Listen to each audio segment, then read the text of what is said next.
Shalom a todos. Gostaria de agradecer a todos que vêm assistindo meu vídeo. E quem gostar aí do vídeo, por favor, dê um joinha, se inscreva no meu canal, compartilhe, tá? Hoje nós vamos falar de um assunto interessante sobre leis de reis e guerras da Mishneh Torá de Maimônides, Orambá, né? Porque, para quem não tem um conhecimento dentro do conceito judaico, de vida, o judaísmo aborda várias situações cotidianas do dia a dia, tanto religiosas como políticas, sociais, etc. E existem leis específicas a cada determinado tipo de situação. Tá? Por exemplo, as leis da guerra, ela engloba 23 mandamentos, 23 instruções, sendo 10 mandamentos positivos e 13 preceitos negativos. Ou seja, 13 situações que não devemos fazer, né? E 10 que devemos fazer. Primeiro nomear um rei em Israel. Segundo, que esse rei não seja um rei nomeado um rei gentil ou um rei entre os convertidos. Tem que ser de linhagem pura, no caso. Né? Terceiro, que ele não pode ter um número excessivo de esposa. Quarto, que ele não pode ter um número excessivo de cavalos. Quinto, que ele não pode acumular prata e ouro, muito ouro. Sexto, para extirpar 7 nações idólatras de Israel, da região. Né? 7, não é de deixar qualquer um deles vivos. Oitavo, para destruir os descendentes dos amalequitas. 9, para lembrar o que fez Ameleque. 10, não esquecer suas maldades e a sua emboscada na rota da saída do Egito. 11, o rei de Israel não pode habitar em momento algum na terra do Egito. Tá? O rei é proibido, o candidato a rei ou o próprio rei, ele não poderá na sua vida morar em momento algum na terra do Egito. 12, para oferecer a paz para os moradores de uma cidade sitiada e tratá-los em conformidade com as regras previstas na Torá, se eles vêm para termos ou não, ok? 13, não é para oferecer a paz a Amon, é só a Moabe, quando eles estão cercados. 14, não destruir árvores frutíferas durante um cerco, é proibido. 15, para preparar um lugar onde aqueles em um acampamento militar podem ir para aliviar suas necessidades. Tá? É tipo um banheiro, para vocês terem uma ideia. 16, para preparar uma pá para cavar só para ter essa finalidade, para tapar suas fezes, etc. Um lugar para não sair sujando, para não trazer doenças, ok? E longe também de água, tá, gente? Fontes, etc. 17, para ungir um Kohen, para enfrentar os soldados na época da guerra. 18, aquele que está prestes a se casar, ou alguém que construiu uma casa, ou aquele que plantou uma vinha, deve regozijar-se nessas coisas durante um ano inteiro, e que eles são devolvidos quando acabar a batalha.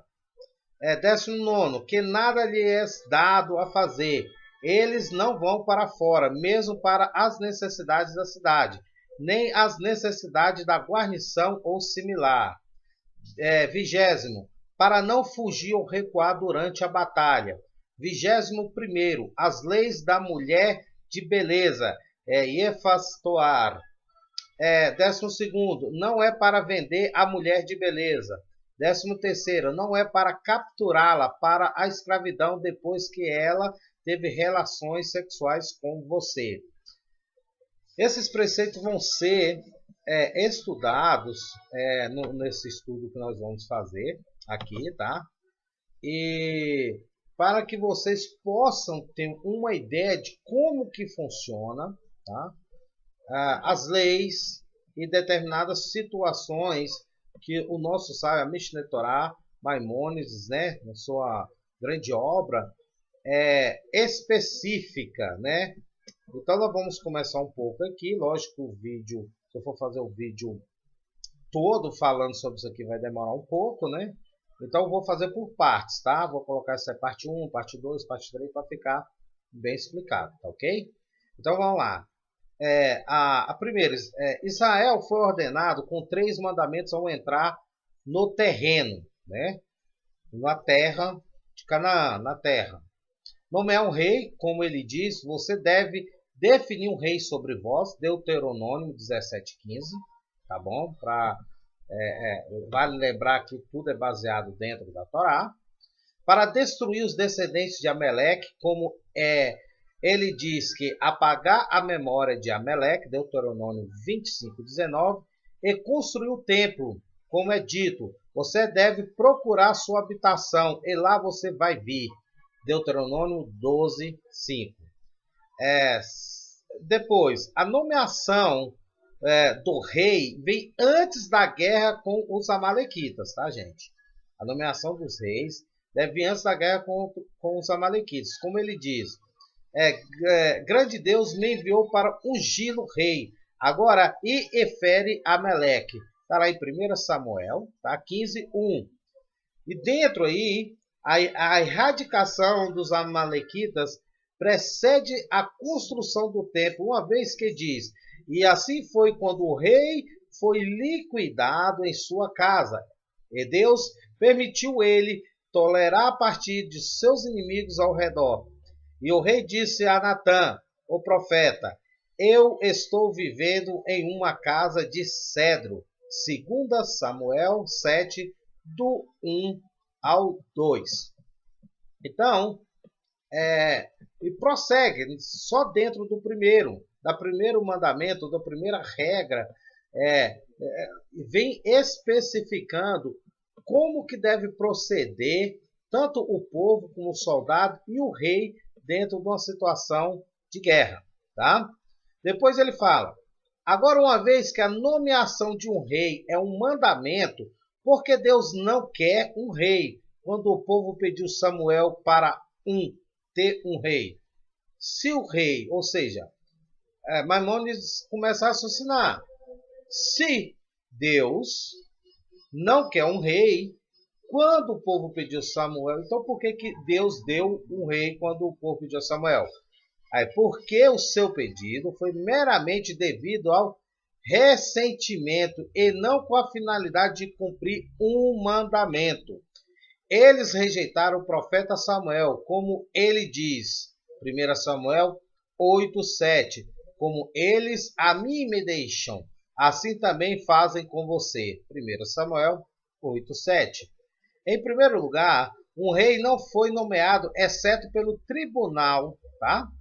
Pelo Sinédrio, que era o tribunal, e com o consentimento de um profeta. Então, foi nomeado Yoshua por Moisés. Yoshua, para quem não sabe, é Josué, tá? Josué.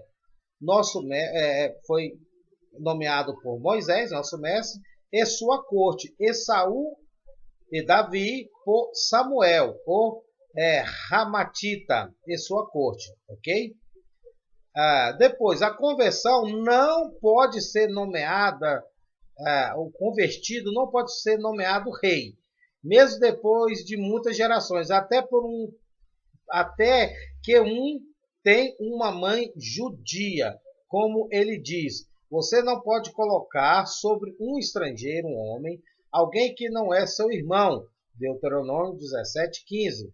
Essa regra é também aplicável posição por qualquer governo. Inclui um comandante do exército e qualquer oficial do exército, ou mesmo aquele que é apenas responsável pela reservatória que irriga os campos.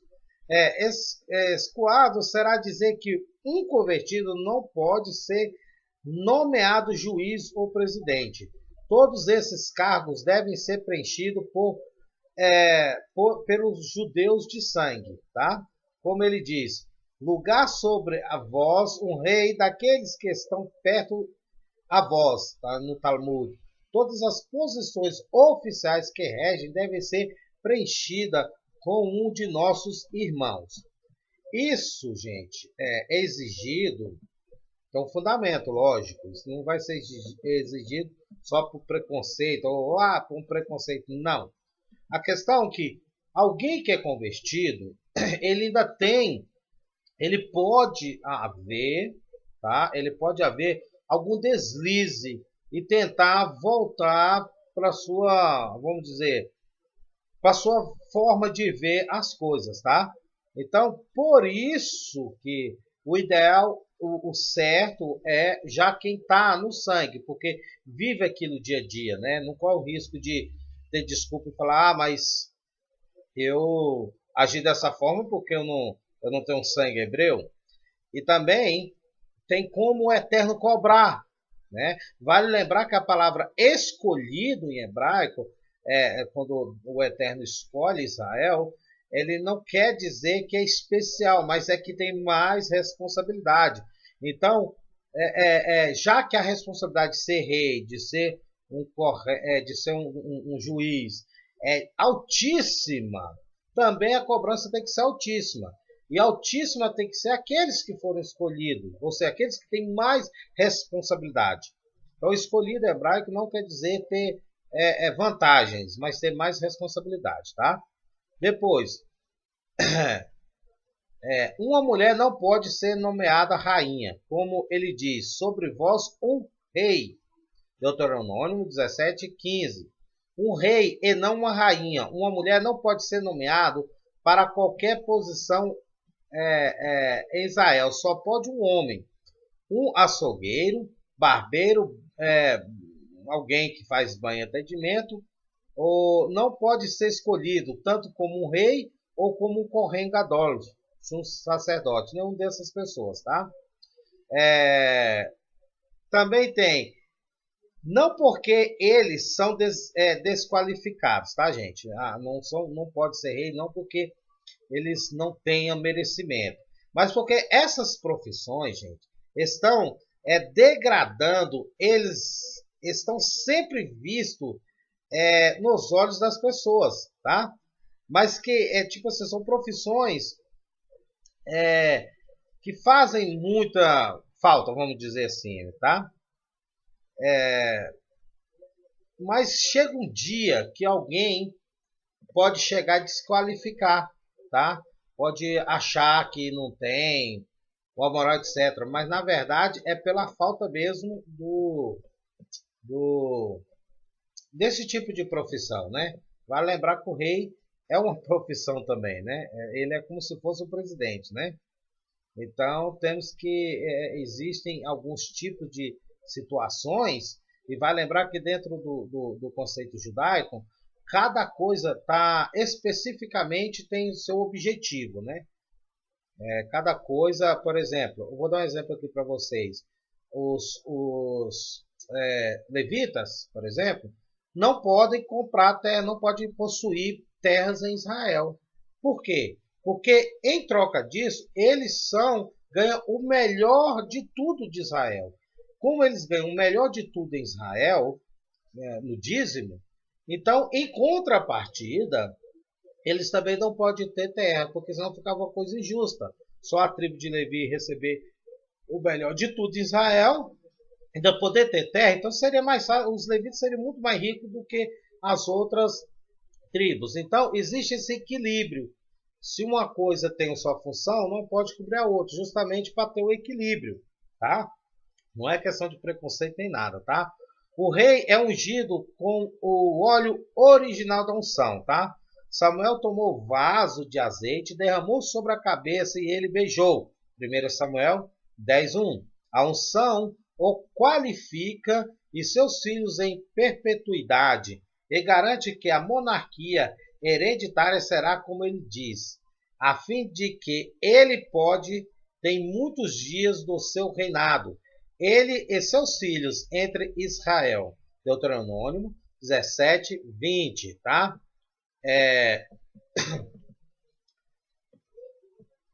Desculpa, gente. Se o rei morre e deixa um filho pequeno, A monarquia é mantida por ele até ele ficar mais velho, como fez com Ioás e Jehoiada. Desculpa, Jehoiada. Aqueles que têm precedência em herança, tá? Tem procedência para a sucessão ao trono. E aos filhos mais velhos procede a um mais jovem, tá? Esta não é verdade apenas para a monarquia, mas para todas as posições sociais e todos os compromissos em Israel.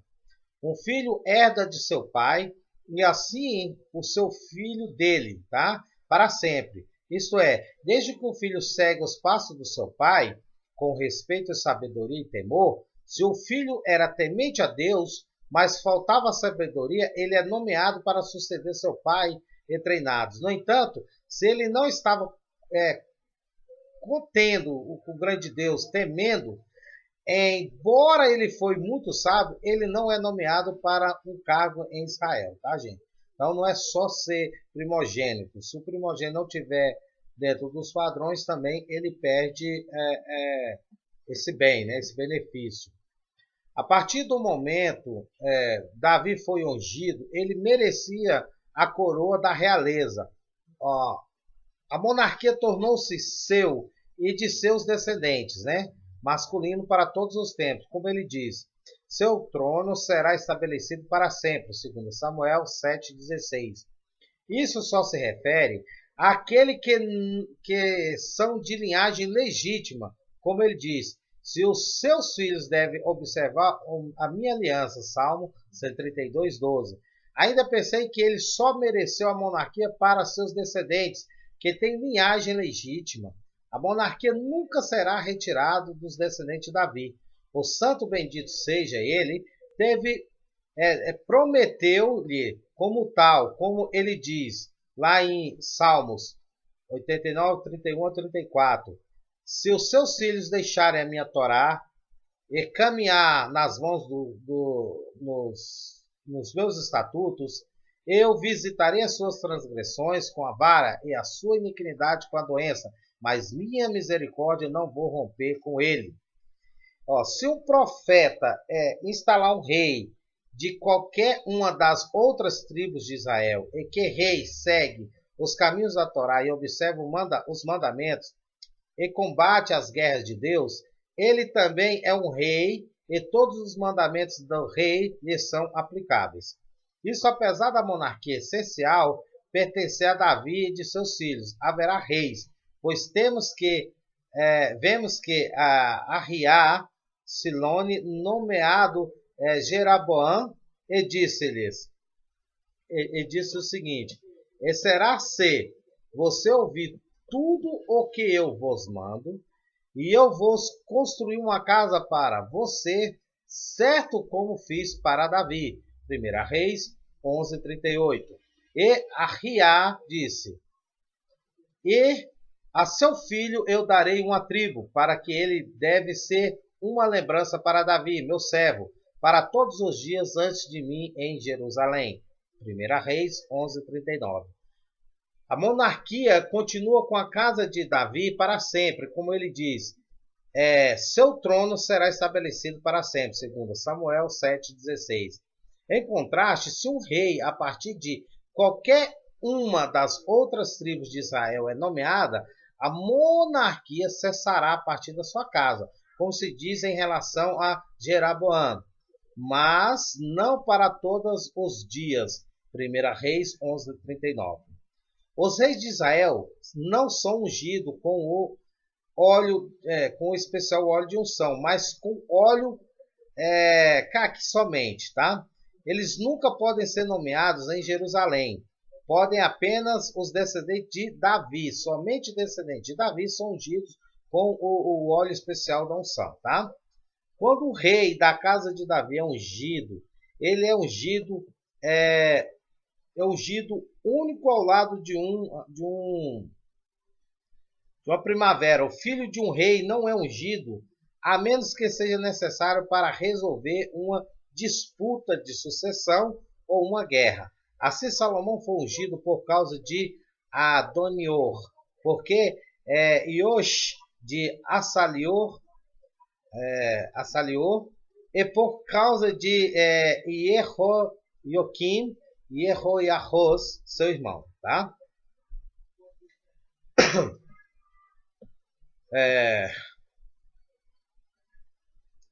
Então, o que vocês observam é o seguinte: existem regras dentro da Torá que determina o que pode ser e o que não pode ser, tanto nas questões de reis, como nas questões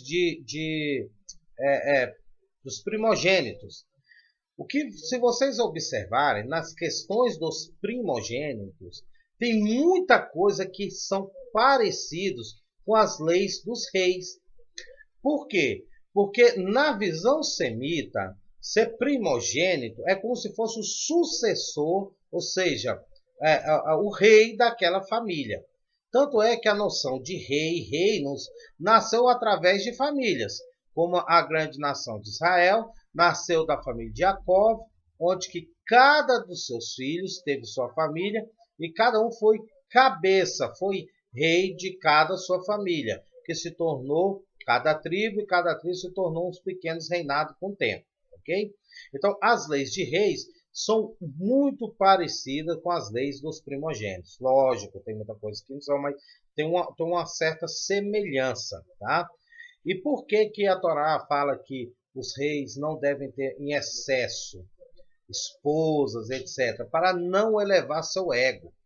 Vale lembrar que teve reis, por exemplo, Salomão, que por não cumprir essa mitzvah, ele entrou em idolatria, né?